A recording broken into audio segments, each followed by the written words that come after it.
नमस्कार, मैं हूँ रश्मि। आप देख रहे हैं न्यूज़ बीटीवी, संवाद सच का।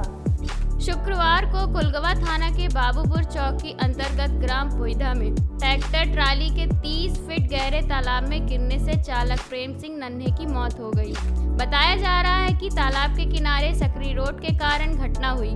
ग्रामीणों ने बताया कि पुलिस द्वारा किए गए सर्च ऑपरेशन में कई घंटों तक चालक का पता नहीं लग पा रहा था। कई घंटों के सर्च ऑपरेशन के बाद ट्रैक्टर व चालक की जानकारी मिली। दिन भर के बाद चालक नन्हे का शव बरामद हो सका।